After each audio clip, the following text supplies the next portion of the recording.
Поздрав од Гюлсевим, за нејниот сапруг Емрах од село Божурово.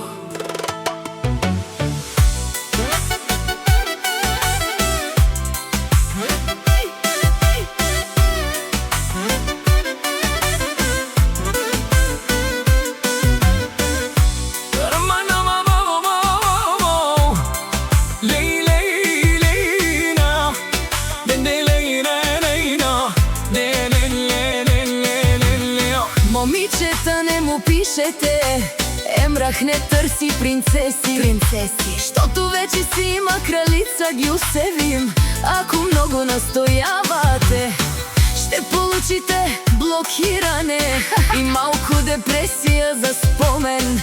Докато другите търсят внимание, Емрах се прибира при Гюлсевим. Кралицата Емрах не е курвар по принцип, щото обича лудовлюбено жена си много.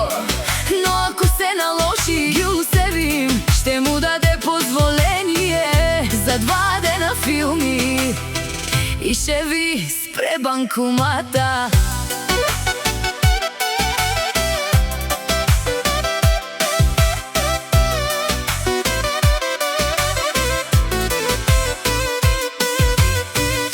Емрах не играе с момичета, той вече си има Гюлсевим. Патронката, ако някоя много настоява, най-много да получи малко внимание и после потребителят не е намерен.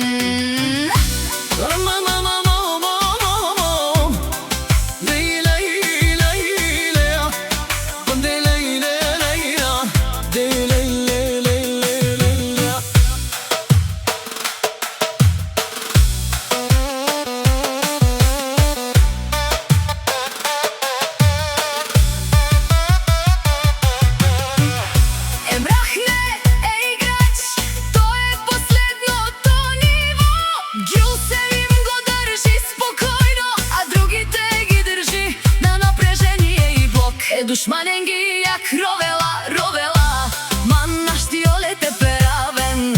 Душманен ги як ровела, Емрах е наш ти тересена. Душманен ги як ровела, ман наш тиолете перавен. Душманен ги як ровела, Емрах е наш ти тересена. Злобарите си лаят, ама Емрах и Гюлсевим не спират. Кервана си върви, а слабите остават да гледат. Емрах не е курвар по принцип, щото обича удовлюбено жена си много. Но ако се наложи, Гюлсевим ще му даде позволение за 2 дена филми и ще ви спре банкомата.